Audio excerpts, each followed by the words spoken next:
Hey, everybody. Welcome into an all-new episode of Can We Please Talk podcast. As always, I'm Mike Leon. And I'm Nick Severi.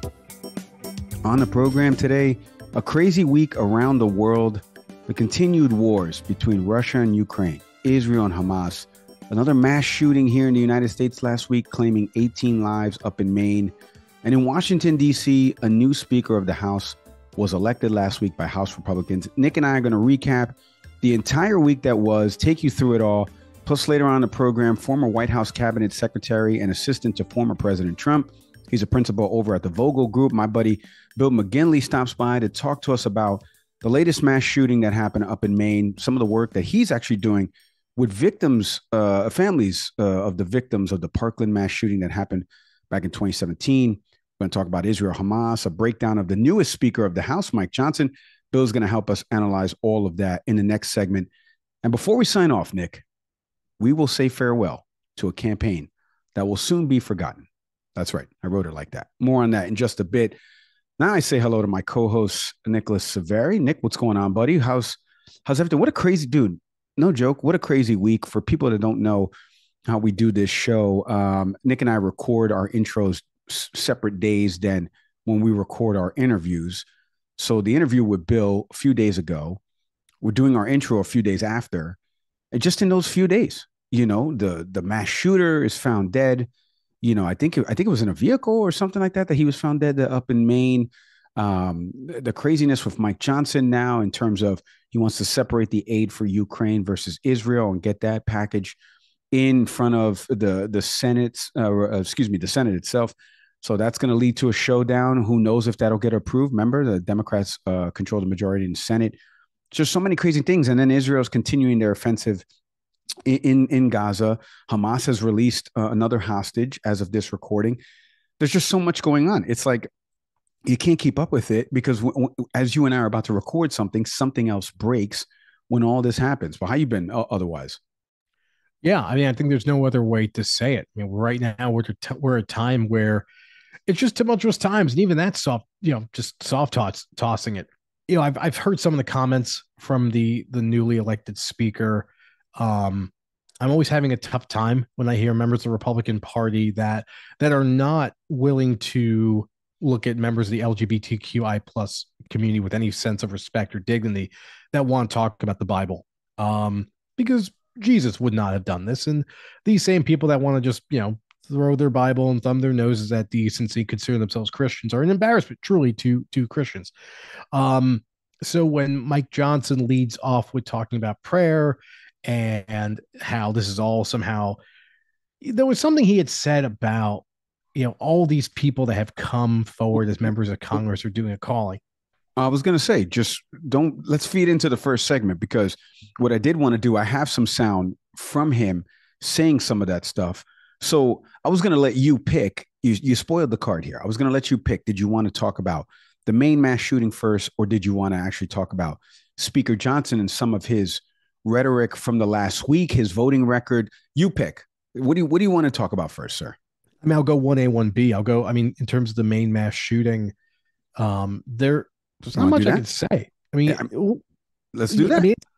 It's what's it, 22 people? It was 18 people that were killed and another, I believe, 17 or so injured. Let's get into that first, because I do want to play some sound from the governor up there, Janet Mills, because last week, massive manhunt going on for this former U.S. Army reservist who went into a bowling alley. Then he went to a bar, shooting gunfire all up in Lewiston, Maine.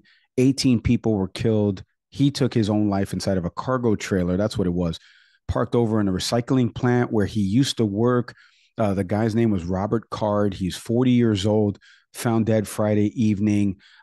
This is a guy that and we get to this with Bill in a little bit about mental help, but also the weaponry, right? The access to the weaponry, because there's laws on the book. Maine has like a yellow flag law, which we'll explain in a little bit what that is. But some of these fell through the cracks as this guy was part of a rehabilitation center, and they released him. A bunch of different press briefings about this. I want to play a little bit of the sound from the governor up there, like I mentioned, Governor Mills, who addressed the media last week after he was found dead, and thanking all of the law enforcement officials that were able to eventually find this guy, and unfortunately grieving for the people that lost their lives, and the victims' families that are all going to be going through this in their mind over and over. Take a listen to this. Lewiston is a special place. This isn't us. Lewiston is a great place. It's a close-knit community of fine people, people with a long history, a history of hard work, of persistence, of faith, of opening its big heart to people everywhere. And tonight, the city of Lewiston and the state of Maine begin to move forward on what will be a long and difficult road to healing, but we will heal. You know, oftentimes when this happens and you hear some of these press conferences and then the investigation process happens, why did this guy do it? He's, a law enforcement bulletin circulated this week identifying him as a trained firearms instructor at a U.S. Army Reserve base up in Saco, Maine. It had been reported he was hearing voices. He had other mental health issues. Like I said, we get into that a little bit in our next segment with Bill. But just for me at a high level here, you and I have talked about this, about viral videos that we've seen of former military folks that are just failed by what happens with the VA and how they're just treated as another number, and yet not humanizing, some of the issues that they're going through, and they're not able to get the help that they truly need. And here's an example of somebody that had threatened to shoot up a National Guard base up in Saco. He was reported to have been committed to a mental health facility for 2 weeks during this past summer, and he was subsequently released, according to the Maine Information and Analysis Center, and that's a unit of the Maine State Police. This is all according to Reuters, and a great article that you can go read over there by Gabriella Border. It's just, we keep going in this vicious circle here, but again, it's a two-track thing here, because a lot of people can point to his mental health issues, and then you and I, we point to, look at that weapon that everyone has seen in the photo that has circulated around this guy, and members of law enforcement all saying, whether it be on TV or whether it be on podcasts, whatever it is, that is a weapon I have not seen since my days fighting XYZ war, or even for some of the local law enforcement officials, we don't have anything of that military grade style. So Gun Violence Archive, there is now 581 mass shootings that have happened in 2023 alone. 581 mass shootings. This is yet another one. And again, another community, a small community that's forever affected by this. All right, what are some of your takeaways from this now that we kind of played a little bit of sound there from the governor? This has kind of been wrapped up in terms of finding his body and knowing that he doesn't pose a threat or a risk to the citizens of Maine up there. Just some of your emotions as we continue to become numb to this. And now the conversation will continue, and we're going to play in a little bit what Speaker Johnson's comments were about this. But should he have gotten mental health? Sure. What laws does Maine have on the books? Well, they do. And they had this guy in a facility, and then they let him go. And then he still had access to his weapons. And so we go round and round. Now he has this weapon and he's hearing voices. And the next thing you know, 18 people are dead, another 17 are injured, and a community is forever affected. What do you make of it all? Well, first, that opening line that you heard from, I think it was the governor who had mentioned, quote unquote, this isn't us. And I don't know what the hell that means anymore, to be honest. I mean, these mass shootings happen anywhere in the United States. So any community that thinks that somehow they're above this is fooling themselves. Because as you put it, Mike, we have not seen any assault rifle ban, really since basically it ended in 1994. But in terms of Congress's response, we saw the comments from Representative Jared Golden, who is one of 5 Democrats who did not support the House-approved legislation on banning assault weapons that came out last summer. And in light of the recent shooting, has changed his view. Critics will say, well, it took this for you to use common sense, and I don't care. I'm glad the person has seen the light of how wrong this is. Like, that we don't have any provisions in place to meaningfully prevent people from having access to certain classes of weapons. The fact that this person was released from an institute, 2 weeks after, and people bring this up often as though like, well, the person was just let go of. People suffer from mental illness. Many people do. I don't know the amount of time you have someone in a facility that's supposed to address this problem. So this individual is going to get let out at any point. And then the question is from a legal standpoint, what do you have in place? Do you flag this person to say, well, this person should not have access to these weapons? Like, let's say you're not in a scenario where we're just going to, we should, but obviously we don't ban all assault weapons. So here's a person who would, I guess, meet a certain classification, which I don't know if I'm necessarily comfortable with, because we're trying to say, well, certain people, are a certain way that shouldn't have access to these guns. And I tend to be more the absolutist of like, no one should be able to. As I say that, at the same time, I'm also recognizing the fact that, we've seen situations where, the results of violence are really stemming from abusive men. I mean, to be blunt about it, and they'll be flagged as being domestic abusers. And states will have things in place to say, well, this person, if you're guilty of this particular crime, will make sure it's harder for you to get a gun. So, and I understand that too. But yeah, it just kind of falls into this place of it.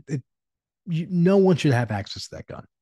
It just, that's it. I know you and I are both people that even if I had an AR-15 hanging on my wall back here, and why, I don't know, I'm confident in myself knowing that I would never have the need to use it in that way. But then at the same point, why would I have it in the first place?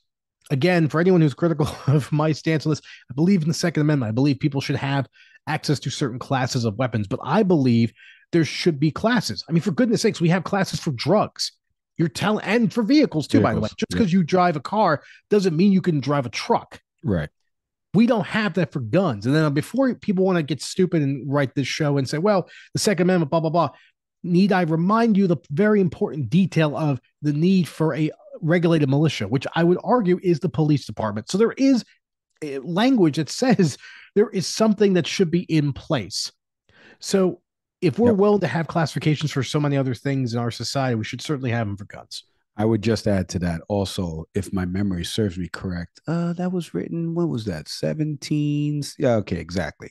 And it's now 2023, and we don't have bayonets, and we don't have, muskets. So it's a little bit different. You know how I feel about this. If you haven't listened to this show before, is your first time coming in here, I don't get the obsession with guns. I believe people can own guns. That's fine. I don't care about that. Like Nick said, get tested, get training for it.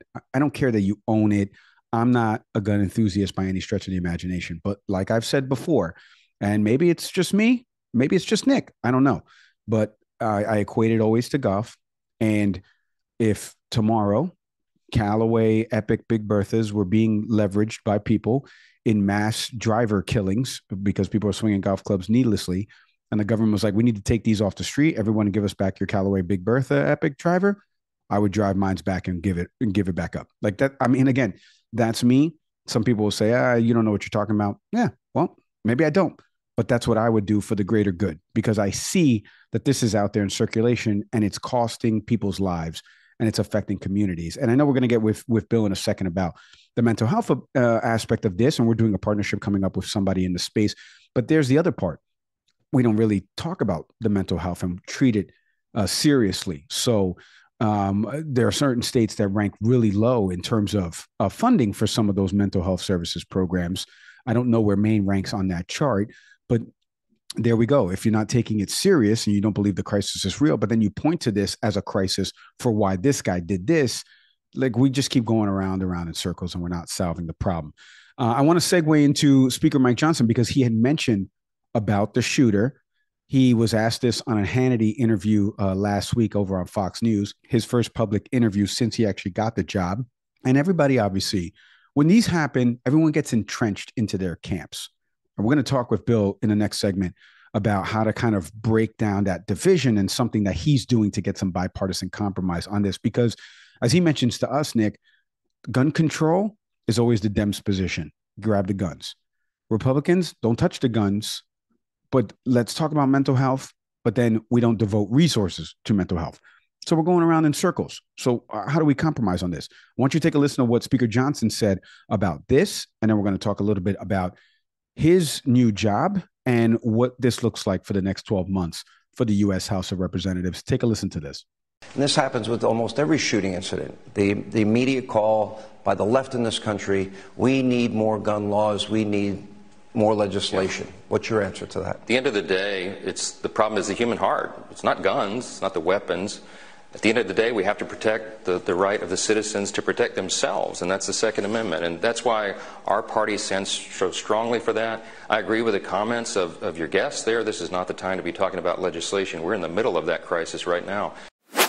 Is there any specific gun law that you would look at, or any new legislation you would look at? Well, been on the job for 48 hours. We'll see. I mean, there'll be lots of discussion, as there are after these heartbreaking tragedies. But your point is well taken. I mean, you know, in Europe and in other places, they use vehicles to mow down crowds at parades, where they've done that here in the United States. It's not the weapon, it's the underlying problem. I believe we have to address the root problems of these things, and mental health, obviously, as in this case, is a big issue. And we've got to seriously address that as a society and as a government, and there's lots of measures pending on that as well. You know, as I was mentioning before about Speaker Johnson, he said that they're going to try to find a way to siphon off the Israeli aid as its own package, standalone thing, try to get that passed. So we know how he feels a little bit about that. He wants to separate the Russia and Ukraine funding from the federal government and separate that for Israel and put that first. You just heard how he feels there about this senseless tragedy that happened again. How do we follow through with action on mental health services is one thing, but the human heart, I mean, yeah, sure. The human heart is a problem. That's great. But also, if I have a bad human heart and I want to inflict damage and I'm able to get something that can inflict the most damage, wouldn't you not want that, or not have the ability for me to get that? I would think you would not want that. Nick, before I ask you about Speaker Johnson, because we had famously played a clip here last year from something he had said in one of his committee hearings. They had a doctor on the Hill when we were talking about the women's reproductive rights and the right to an abortion.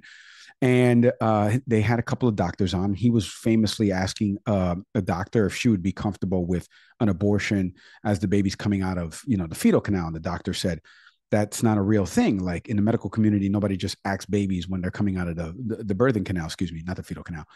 And so he continued. He's like, no, this does happen, but of course didn't provide any evidence from that, which ticked you and I off, because again, we want to get to the sensibility of R&D versus right and wrong. That scenario is not plausible. It's never happened in the medical community. So you're living in fantasy land, yet you want us to discuss something serious with you, sir. So if you want to talk about certain measures like later on, late term, 30-month and on, and women getting abortions, yeah, of course, I think we all are in agreement that shouldn't happen. But you give a not plausible scenario to a doctor it's never happened. And that's a famous clip that we had talked about on this show.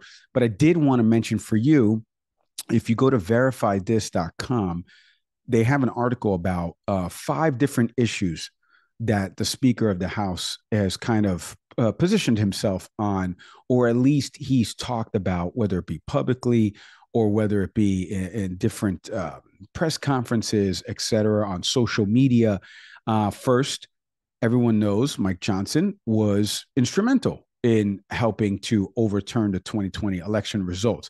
He was more than one of 100 House members that voted in favor of objecting to the results in both cases. He led an amicus brief that was signed by 125 other House members in support, if you remember, Nick, of that Texas lawsuit that sought to overturn the election results in Pennsylvania, Georgia, Michigan, and Wisconsin. Now, I will say, not a crime to not support the results of an election.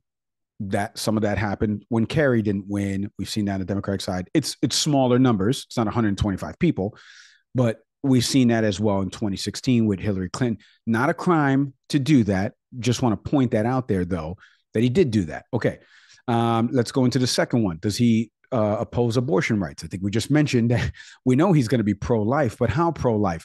The Susan B. Anthony Pro-Life of America, a nonprofit foundation, has given him an A+ rating for his congressional voting record. He's championed Louisiana's abortion law, which is a near total ban in the state. In February of 23, he introduced legislation that would make it illegal to transport a minor across state lines to get an abortion without satisfying parental involvement law. That bill was called the Child Interstate Abortion Notification Act. It would make it a crime for doctors to perform an abortion without first notifying an out-of-state minor's parents.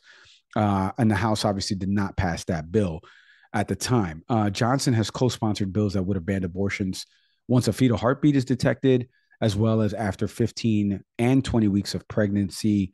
House didn't pass either of those. He's also voiced opposition to same-sex marriages for decades, and LGBTQ rights. He served as an attorney before his time in Congress with the Alliance Defending Freedom, one of the foremost legal advocates of causes valued by many of the religious folks out there. This is according to the Associated Press. In 2004, he famously championed a Louisiana ballot measure that banned same-sex marriage. Writing in a local newspaper, homosexual relationships are inherently unnatural. Society should not approve such a dangerous lifestyle. A lot there. What do you, I mean, you're laughing at me here for the people watching us on YouTube here. Everyone, listen, folks, everyone's entitled to their own opinion on things. You just are. Until you make it into a seat of Congress like Mike Johnson, or the third most powerful person in the United States like he is right now. Now, all of a sudden, it becomes a whoa. Wait a minute. Hold on one second. I thought you wanted freedom for everybody, yet you oppose the way people are choosing to freely live their lives. Isn't that in direct contradiction, sir? If we had him on the show, would be one of the questions I would ask him, regardless of what the Bible teaches you, because there's other passages in the Bible that I could clearly point to that will say, love thy neighbor as thyself. Did you know about that, Nicholas? So I'm curious for your thoughts, because forget about the Bible, forget about the religious stuff for a second, just on some certain policy things, his history with these Louisiana ballot measures, the exchange that even he had in the committee with that doctor, and then obviously voting to overturn the election results in those states back in 2020. What do you make of Speaker Johnson's rise, his history here? What do you make of it all? Yeah, I chuckle a little bit because what you were reading, I'm looking at the same quote from NBC News. And for the folks at home, or if you're viewing on YouTube, thanks for doing so. I'll go ahead and finish his comment. So where Mike left off with was, the comment about homosexual relationships. So Representative Johnson goes a little further. Quote, society cannot give its stamp of approval to such a dangerous lifestyle. If we change marriage for this tiny modern minority, we will have to do it for every deviant group. Polygamists, polyamorists, pedophiles, and others will be next in line to claim equal protection. They already are. There will be no legal basis to deny a bisexual the right to marry a partner of each sex or a person to marry his pet. I'm glad you mentioned the Bible, specifically in the New Testament. This is completely antithetical to what, and I've read the Gospels, folks. This willingness to hate people because you don't agree with the way they live their lives, denying people actually to have the same rights as you because you don't agree with the way they live. And I'm going to be very careful here, because oftentimes when we talk about matters of homosexual couples or bisexual couples, that we talk about in terms of preferences, choices, and we know that that's not the case. People simply are attracted to whom they're attracted to. Here we go again with the idea that, if you're not in a heterosexual relationship, or if you're not heterosexual, we use words like deviant. We use words unnatural. We liken it to wanting to marry your animal, your pet. And all of it's just hurtful language. But on top of it, it's big. It's just bigoted. Mike, you said a moment ago that once you join as a member of Congress, that it's no longer acceptable. And I would argue that it certainly is. I mean, he's a representative of people from Shreveport, Louisiana, or at least I think he's from Shreveport. So if that's the values of those people there, then he's simply representing those values. Now, granted, what I just read and what Mike spoke to earlier is from back in 2003. I don't know if he subscribes to the same level of hate speech now, 20 years removed, but he hasn't really refuted it. So I don't make of that what you will. So currently we have someone who doesn't think that if you are not heterosexual, that you have the right to live the life you want to, that you need to for the person that you are. And that I find offensive. It flies in the face of everything we believe in this country. It certainly flies in the face of a conservative movement that talks so much about freedom, unless it's not a fan of a particular practice. In this case, the books you read, some of the people that you choose to be with sexually, the people you love. And conservatives like to do that. Like they parse out this idea of freedom, but it's really freedom for only a certain group of people. And when that comes up, I would simply call him a hypocrite. Yeah, my biggest thing was, without pushing back on you for some of this, because my biggest thing was with him, it was that specific committee hearing. That's how I first learned about him. And by the way, we've seen other members of Congress. I think Susan Collins said this. She's like, I've never heard of him. Don't even know what state he represents. I need to learn more about him, which is terrible, Susan Collins. I mean, there's only like 430 of you that are over there, 535 of you if you want the clear number. I mean, geez, like get to know your colleagues, huh?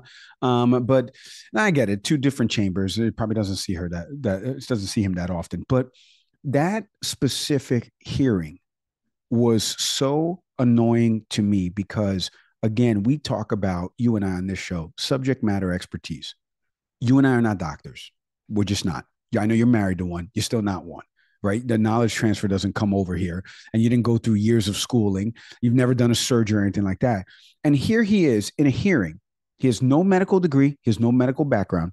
And he's over here asking an implausible scenario to a licensed gynecologist. I believe she was an OBGYN or a head of of that specific field at the hospital that she worked at, a question that is just not rooted in anything science or medical. And that's where I had the biggest issue, because if you carry that transitive property over, as I like to use this math term, if you carry that property over into the rest of your life, why would I listen to you? Why would I work with you? You don't believe in common sense. Now, if you want to talk about you are right to life in terms of when a heartbeat is actually detected, that you think abortions should be illegal, unless in, rape, incest, things like that. Okay, I'm willing to listen to that. I get that. There is a human life beating there. Hopefully it makes it to, the 39, 40 week, 41 weeks, whenever it is that a child comes out. Okay, you want to do that? That's fine. To give a scenario where, again, I don't have the clip here, where the baby's coming out of the birth canal, and now would you be okay with any doctor performing an abortion? That doesn't happen. That doesn't happen. So you're giving me an implausible scenario there. Why would I listen to you now about something else budgetary? Because the biggest thing is going to be happening. The government's going to run out of money November 17th, unless another 45-day CR is signed into effect. We're going to have to go into a bunch of these things. And it's like I've been telling people about Israel-Hamas, about other conversations we've had on the show. You got to be on the up and up so we can talk to each other and meet somewhere in a compromise state. But if the conversation is on the up and up, why am I having the conversation with you? And Mike Johnson, in my opinion, falls into that realm of, why would I have a conversation with this person? Now, I know conservatives will argue, and Bill's going to talk to us a little bit about that, about some of the other things that he's truly conservative value about when it comes to other aspects of the government.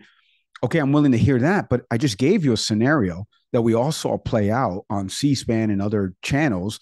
It's viral on social media. You can look it up, Mike Johnson and the doctor, and see that exchange. And he's not believing in facts and science in there. Why would we listen to him on other things? And again, House controlled by Republicans, the Senate controlled by Democrats. America has said and voted and has said, you guys and gals need to get along. That's why one of you controls this one. That's why one controls this one. You know what happens when that happens, Nick? Nothing gets done. We'll leave it there. We'll go into our next segment. Like I mentioned, former assistant to President Trump, former White House cabinet secretary, and assistant to former President Trump, principal over at the Vogel Group. Bill McGinley joins us in the next segment. We're going to break down everything that happened last week, that mass shooting. I want to give some space too to Bill to talk about some of the stuff he's doing with the victim families over there from the Parkland shooting, and some school safety regulation stuff that hopefully we get some bipartisan compromise here in the next couple of weeks, months, now that we've seen more mass shootings. The school are in session right now, keeping the kids safe. Bill, when we come back after the break.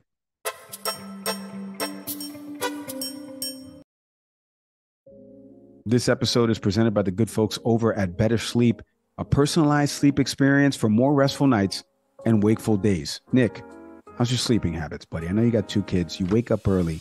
You go to sleep late, probably. Take me through. Are you sleeping better? Do you need help getting to sleep? What's your big issue and hang up here as you're trying to fall asleep at night? Great quality sleep. I tend to go to sleep late. You know, I love to read, but inevitably I do have to get up early. So I'm averaging probably maybe like 5 hours of what I would consider like quality sleep. So yeah, I was excited you mentioned this partnership, because one of the things about Better Sleep that's awesome is the fact that the entire sleep experience is what they focus on. Everything from sounds to help you sleep, better understanding your sleep patterns. And Mike, that's really the breakdown that they offer. Super easy app to use.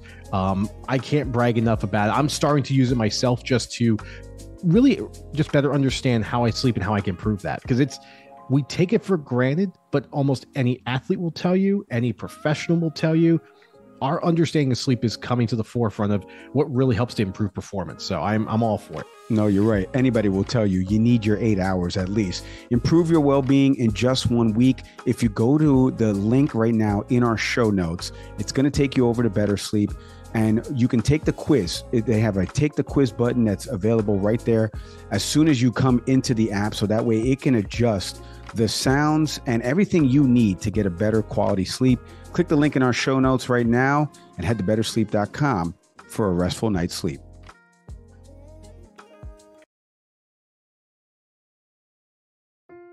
This episode is presented by our friends, our good friends over at Fresh Roasted Coffee. The coffee that's keeping me awake when Nick Savari's putting me to sleep with one of his trains of thought. You give me a look here, Nick. Give me a little bit of how Fresh Roasted Coffee keeps you awake when I'm boring you with some of my trains of thought. Okay, thank you. Interesting introduction.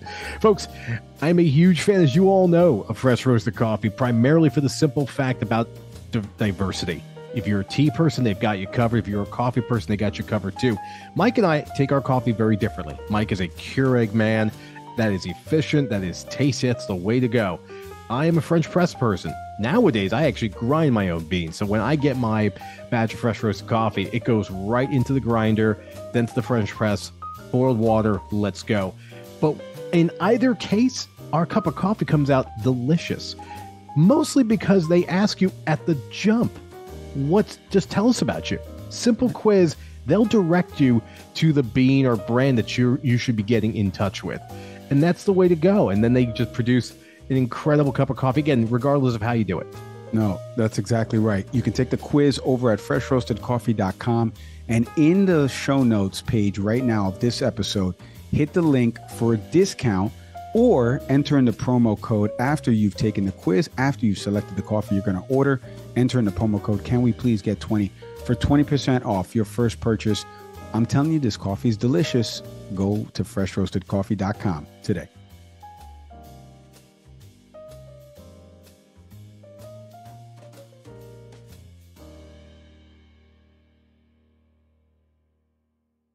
All right, here to help us break down a bunch of things that are happening out there in the world of news and politics. A new Speaker of the House, the mass shooting that happened up in Maine, unfortunately, the war that continues with Israel and Hamas, former White House cabinet secretary under former President Donald Trump, and now principal over at the Vogel Group, my buddy Bill McGinley. Bill, Mike, and Nick, thank you so much for hopping on the podcast with us. Really appreciate you guys having me on. Looking forward to it. Yeah, Bill, I haven't seen you in a while since our Fox News panel, and a lot has happened since you and I were on that panel. The networks have almost stopped these political panels because of so many things that are playing out in the world of news. I wanted to get some of your takeaways on a bunch of different things I just alluded to before, but the first is this mass shooting that happened in Maine. Mass shootings have happened throughout this country's history. The Gun Violence Archives has up-to-date data on how much mass shootings have happened year over year in this country. Just high level for you, because we're going to get into some of the stuff you're doing with some of the survivors and the victims' families of the Parkland mass shooting that happened where I live down here in Florida. But just high level for you, when you heard about this, as we're recording this, the suspect is still at large. Like, what are some of the things that are running for you emotion-wise? Well, I mean, it really brings me back to the White House when the Parkland tragedy happened, and learning about, all of what happened on that school campus. Also the Las Vegas shooting. A lot of people really don't bring up Vegas that much anymore, but actually one of my best friends was at that concert. And thankfully he and his wife were not injured in any way, but this is becoming more and more frequent.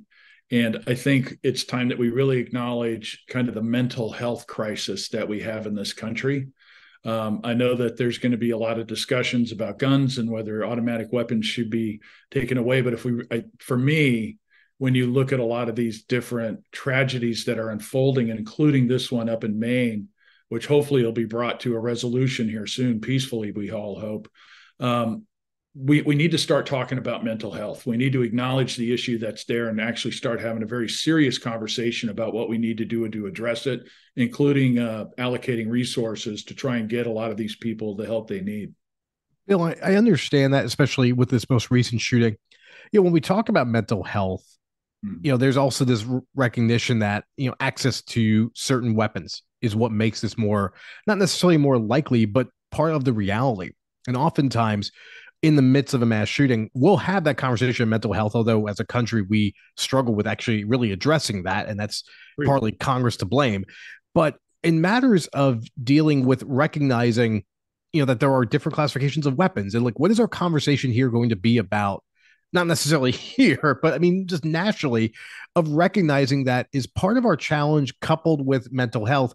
Also, the fact that we have, especially in this most recent case, a person who had access to a weapon that is far too dangerous for any citizen arguably to have. Is that part of the dialogue? Well, what's interesting about the Maine situation is, number one, it sounds like the military did identify that this guy was in mental crisis. They committed him for 2 weeks. He really is kind of a combination of all the worst elements that could produce a tragedy like this. He's a reservist, so he's got military training. He's a marksman. He's a firearms instructor. He's going to have access to guns in those two roles right there. But, he gets committed. It sounds like he may have been committed, not voluntarily admitted to an institution, but was committed. And, the question becomes after that, well, how is law enforcement, why did not trigger all sorts of things that could potentially, take away the guns that he may have had? I mean, even the most ardent Second Amendment supporters will agree that, people who are in mental crisis, who are a danger to themselves, a danger to those around them, should not have access to these weapons. And where did the system break down? I remember right after, I think it was Parkland in Texas, there was that church shooting, and the guy was in the Air Force, and I think he was dishonorably discharged. There was something wrong with the record keeping out of the Air Force that didn't put the information about him into the national database. So when he goes to a gun dealer who does the right thing and runs a background check, it didn't flag his background. And so he just sold him the gun. So I hear everything that you're saying, and I think it's a valid point that needs discussion. But I also think we need to have a discussion about, there's a lot of tripwires on the books already, where we just seem to continually have these breakdown in these processes. And it allows people who should not have guns, who need help or should be taken off the streets, continue access to it. And we see the type of tragedies that we're seeing up in Maine. We see the tragedies that we see unfold on schools. I know when Mike and I were talking about this issue right after our appearance on Fox News, one of the things that we talked about is, these people who commit these tragedies don't wake up one morning and decide, I'm just going to shoot up the world. It's usually weeks, months, sometimes years, where they're sending up red flags. I'm in trouble. I need help. The guy who went in and shot up Parkland, he was so troubled that people were calling the FBI tip line and saying, hey, you got to watch this guy. There's something going on here. The Buffalo shooter, if you remember Buffalo, right before Uvalde, there was the guy who went and shot up the strip mall there in Buffalo, New York. All you had to do, from what I understand, is look at his YouTube page, and he was liking every mass video of a mass shooting, everything from New Zealand to Las Vegas to all of this stuff. These are screams for help, and we need to start paying attention to this. Yeah. There's a lot there that I want to follow up on. I'm probably going to do it towards the end, Bill, because like I said, I want to give you some space to talk about the stuff you're doing with the Parkland families, and in the hopes that we don't have to live through something like that again. Although for the people in Maine, unfortunately, it's too recent. I did want to pivot to something else that's playing out on the national level and on the world level is what's happening in the Gaza Strip right now, and with the war with Israel and Hamas. You know, we've had the last couple of episodes, a few segments devoted to this with a UCLA professor of Israel studies. We've had a Palestinian historian on, and it's not really this one side versus the other side type of conversation. We really want to learn more about the history of the conflict. For you, having worked in the White House, having served under the Trump administration, we've seen what he has posted about some of the things foreign policy wise that he wouldn't have done. But what did you make of when Hamas was able to, by land, sea, and air, attack Israel, take hostages, and do all of these things that the terrorist organization that they were able to bypass Israeli security and intelligence on a lot of different ways? What were some of the things going in your mind October 7th when that happened? And now, as the war is playing out, as Israel continues to bomb different areas of Gaza and the humanitarian crisis that's happening now, what do you make of it all? So one of the first things, I had a conversation the other day with a friend, and one of the things that we discussed was the brutality, the depravity of what the Hamas terrorists did when they entered Israel, killing parents in front of their young children, burning them alive, beheading infants, raping women, taking hostages. The brutality of that operation by the Hamas fighters was probably designed to create a generation of hatred. Because if you do that in front of a 4-year-old boy or girl, and you kill his or her parents in front of them, decapitate them, or burn them alive, that child, if they live until 85 years of age, is going to be hard to forgive what happened to them in front of that. And it almost seems like an operation that was designed to really create the divide between Palestinians and Israelis and give them an opportunity for peace. And, you know, Iran, of course, is a major backer of Hamas. I think that Israel has shown restraint in allowing the humanitarian aid to get into the Gaza Strip. I think that there are multiple nations that are trying to convince Hamas to let the innocent Palestinian civilians go, to get out of the Strip and not use them as human shields. I thought that John Kirby's statements, I think it was today, where he talked about the brutality, I thought was one of the best statements on the war. He was asked about, you know, he was being taken to task for something that President Biden said, that you know, the civilian casualties in Hamas are a price of war and what happened in Israel. And a reporter kind of took John Kirby to task. If you haven't watched that exchange, I would ask you to look at it. And John Kirby just talked about, you know, the brutality of what happened to the Israelis, and that when you do something like that, you know, you're starting a war, and civilians are going to be killed, unfortunately, in every war.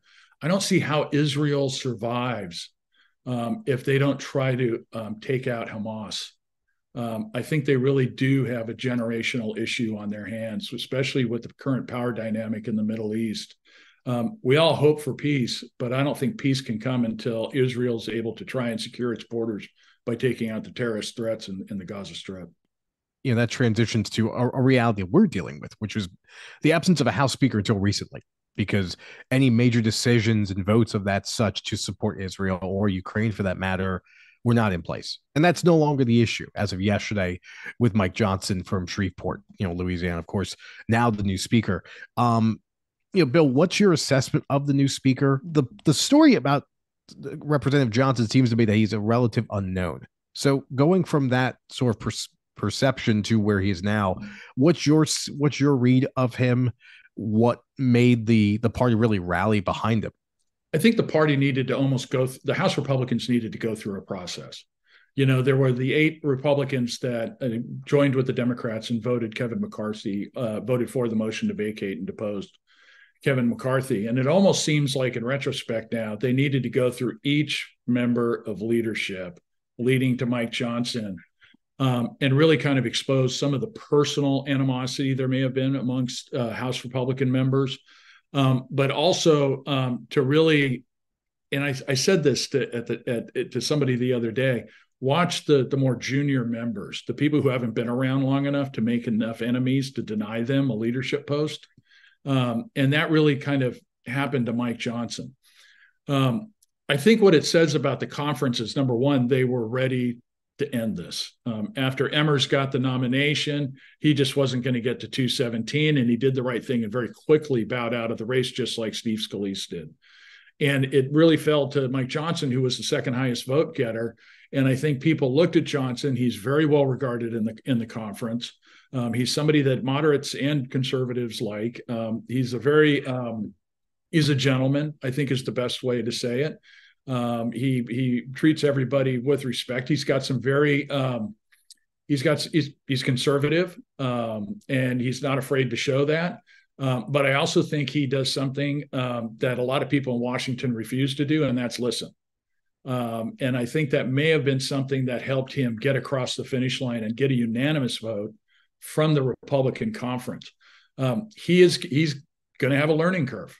And I think, if you look at some of the statements from the 5 families in the House conference, I think he's going to get a bit of a honeymoon period. I think they're going to give him some room to staff up, to get the people necessary to actually run the House of Representatives, but also do the political and fundraising responsibilities he's going to have. But I think it's also, and I take him at his word from his acceptance speech, I think really Steve Scalise as majority leader, his power will increase. I think Tom Emmer's authority as a majority whip, and Elise Stefanik as conference chair. And I think the committee chairs are also going to have more authority. I do really think he's going to try and devolve some of the authority out of the speaker's office and back to the committees in the House leadership. Bill, kind of staying on that a little bit, adjacent to it, the former president and everyone was kind of looking for different endorsements as this speaker race was unfolding over the last 3 weeks. If you had been on at any other time, you would have helped us break this down and who actually could emerge from all of this. But you actually worked at the White House with the former president under the Trump administration. My co-host wanted to ask this question, but I'm going to steal it from him because I'm going to ask it better, Bill. Okay. Yeah. You and I were on a panel. We're talking about the GOP 24 campaign. We're talking about who can unseat the current man that is under indictments. Whether or not we think they're politically motivated is outside of this. But what is the truth about the relationship, in your estimation, between former President Trump and the Republican Party? Because it seemed like he doesn't give an endorsement of Tom Emmer. Tom Emmer doesn't get it. He likes Mike Johnson. Mike Johnson gets it. So can you kind of break down, is the hold on the party so strong that they will go along with anything that he says? Do you see anybody unseating him at any single time? Like, what is your take on and read on it as having worked for him? Well, I think, remember, he also endorsed Jim Jordan, and Jim Jordan did not get it. And we've seen that in primaries in the 22 election, where a number of his endorsed candidates did not win the primary. Some won the primary and went on to win the general election, like J.D. Vance is a prime example. His hold on the party, he changed the party. I think the party became less of a corporate business party and more of a populist worker party with Donald Trump. I think if you look at the trade policy with China trying to repatriate the manufacturing jobs in the Tax Cut and Jobs Act, about trying to incentivize multinational corporations to take all of the money that they had parked overseas for tax purposes to give them an incentive to reinvest it into America so that those jobs could come home. Those were really populist policies that I think resonated with the base. I think really the truth of the matter is that the grassroots in the Republican Party were trending that way, and they really didn't have a champion who could carry it until Donald Trump came along. From all of the events that I've seen and the things that I went to, the rank and file of a lot of unions are very with Donald Trump. The leadership may not be. And so it's going to be very interesting to see how that dynamic plays out in the 2024 election. Now, the president obviously has a very heavy schedule in court because he's under 4 indictments. He's under 4 indictments. He's got 91 charges against him. And in a way, his candidacy, his campaign for the presidency is going to play out inside and outside at the sticks of those courtrooms. And so because if you look at the schedule that he's going to have both in Florida, Georgia, Washington, D.C., and New York, he's pretty much going to live in the courtroom unless the judge is going to give him leave to go out and campaign. And so I don't see this. I don't see Donald Trump's popularity dropping anytime soon. Everybody who's brought an indictment against him or a civil charge against him, like the New York Attorney General did, is a deep blue Democrat. And if you look at the base, if you look at the 45-50% of the Republican electorate, looking at what's happening to Donald Trump, they see it as the witch hunt he says it is. They say these are just deep blue Democrats that are trying to keep me from fighting for you and retaking the White House. And it's a message that resonates. And if you want evidence of that, just look at the polling. From when he got in to where he is now, he's more popular now than he was when he first announced that he was running for this election. And so I think that message is going to continue to resonate with the Republican primary voters. To that end about the base, with the upcoming debate, Bill, where, we've seen 2 debates so far, and there's a lot of reaction. It's reactionary to, the matters of the country right now. But my question is, where do the Republicans want to lead? Because right now what we're seeing, and let's take Trump off the table for a second. What we see in someone like Ron DeSantis as a pursuit of an agenda that is fallacious at best about this anti-woke thing, which is not, the polling numbers tell us it's not carrying to the other 49 states. And then you have Vivek Ramaswamy coming in third with essentially what seems like an almost McKinsey, like Chat GPT almost vibe to a very robotic response to what matters the day, whichever way the wind blows, it seems to be. And then there's, of course, someone like Nikki Haley, who you both spoke about on the panel at Fox on Mike Emanuel's show. But Trump aside, though, where does the party want to be the leader? Is it a matter of economics? Is it a matter of social policy? Because the Republican Party, I think about, previously with even someone like George W. Bush, didn't seem to want to weigh in as heavily as the party does now. At least some do, front runners of the GOP, around social matters. And it leads to the question of what the expectations are coming out of this third debate, but also from your vantage point, whether the Republicans want to take a stand and what's the particular vision that you're hoping to hear from any of the candidates. Yeah, and I think it's a great question. And what I really think it boils down to is the rhetoric versus the reality. I think there's a lot of, everybody listens to what inside the Beltway pundits are saying, the media is saying, and the White House is saying, and, jobs are up. And there was the GDP report today that said it was like 4.9% growth. I'm sure that'll be revised in some manner. But, how great the economy is and the job market is strong. And then you get outside the Beltway and you talk to families and they're like, we are struggling. We are struggling. This inflation is crippling us. We can't do as much with the kids anymore. They can't do the after-school programs. They can't play the after-school sports. We're not able to get them the equipment they need. We need to figure out a way to pay for tutoring. Gas has sky high. As much as people want to say that it's coming down, it's not. And now with the prospect of another war in the Middle East, everybody expects inflation to continue to go up because of the price of energy. Where should the Republican Party be on that? Peace through strength, foreign policy. Donald Trump was in there for 4 years. A lot of people criticized his rhetoric, but we didn't go into one new war. When he drew a red line in the sand with Iran, with Soleimani, he followed through. Unlike Obama, you saw in Syria where he drew a red line in the sand and then let everybody walk all over it. Economics, I think, is going to be critical because that is really the kitchen table issue, that and education of the kids. When we see the test scores continue to go down, when they see some of the programs in the schools that aren't teaching them the skills they need, not only to compete against each other in the United States, but for the United States to be competitive internationally by giving our children the tools they need to compete for the America of the future. when they see this and they see that, they feel like the opportunities are slipping away.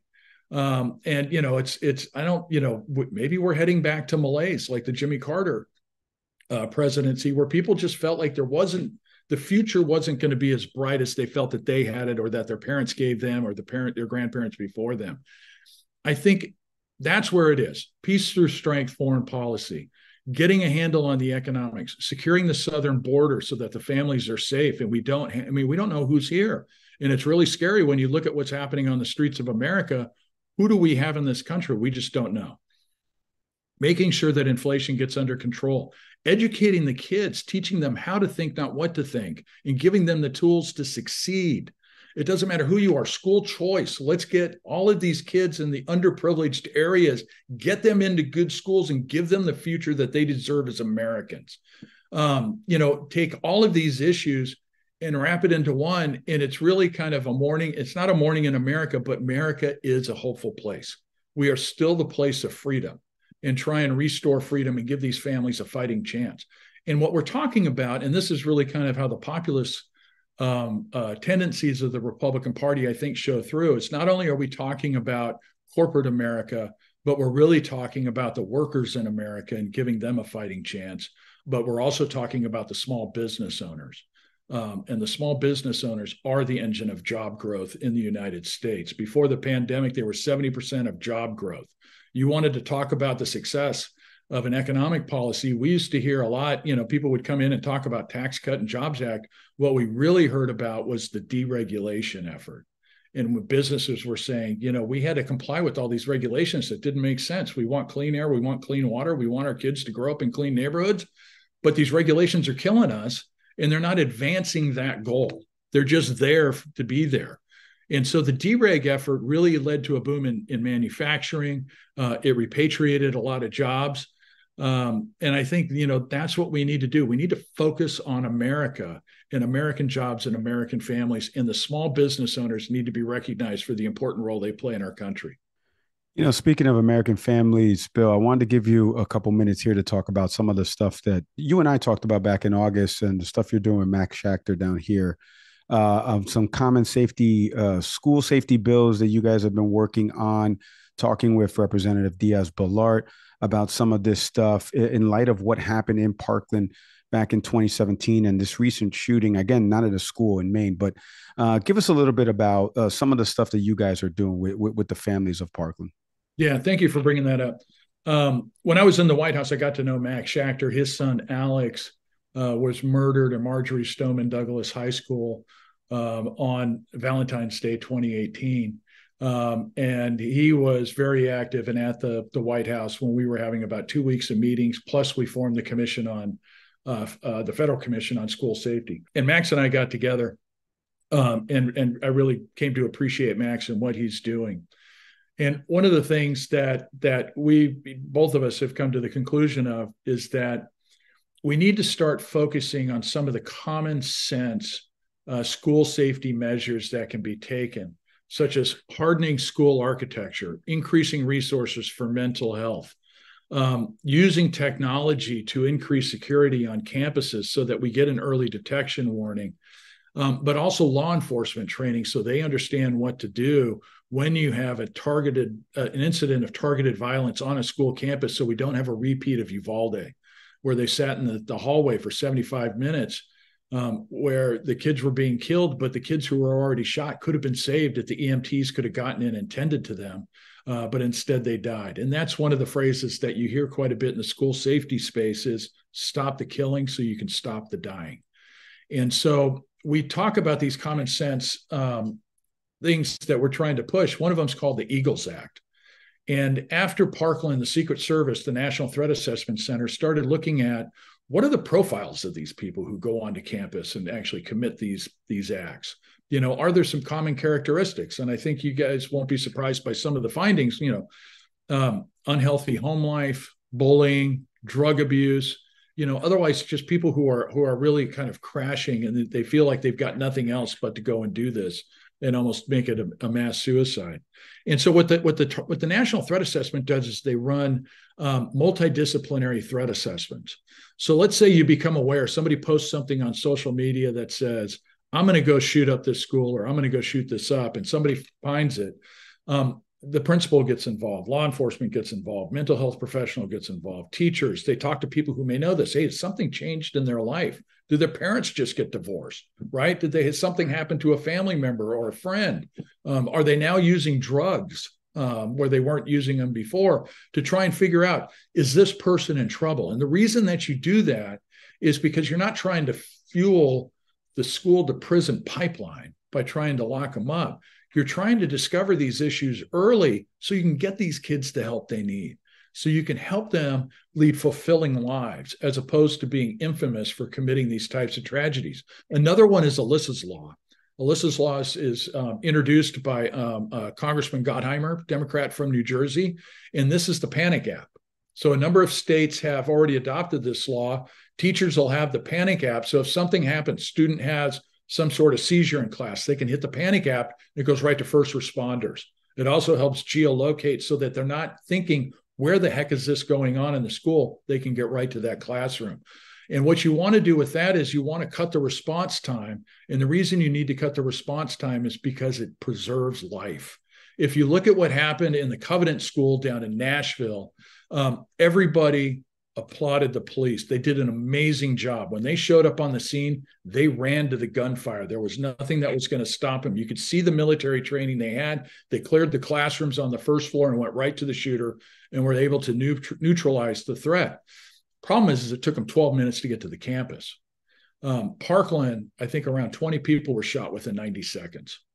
And so one of the reasons you want a Panic app is you want to cut that response time, because if you can get people to the incident early enough, you can save lives. The other thing is school resource officers on every campus. So there's somebody on campus whose sole job is campus safety. Well, Bill, like I said, I mean, as somebody who lives in Florida here with little kids, Nick's got little kids, I worry about these type of things. And it's good to see that there are some common ground being done by, you just mentioned Josh Gottheimer, they're a Democrat from New Jersey. I mentioned Diaz-Balart, the representative, a Republican. So I'm glad to see that come through. And I appreciate you telling us about that. And like I said, you can go check out safeschools4alex.org as well. And we'll have a link in our show notes so you can find out more information about that. Bill, I can't thank you enough for giving us a couple minutes here on the program. Good. You have one more thing? Yeah, I was just going to say, I also want to give a shout out to Jared Moskowitz, Democrat who represents Parkland, Florida, and Tony Gonzalez, who represents Uvalde, Texas. They are the co-chairs of the School Safety and Security Caucus. It's a bipartisan caucus. It's growing. We've only had it formed for a couple of months. It's already up to 10 members on a bipartisan basis. These are people committed to pursuing common sense solutions to try and keep these kids safer on campus. That's great to hear. And Representative Moskowitz actually will be on the program coming up soon. Bill, I can't thank you enough for hopping on the program. Principal over at the Vogel Group, former White House cabinet secretary under former President Donald Trump. Continued success to you, sir. Please stay safe. Thank you. You guys too. And I appreciate you having me on.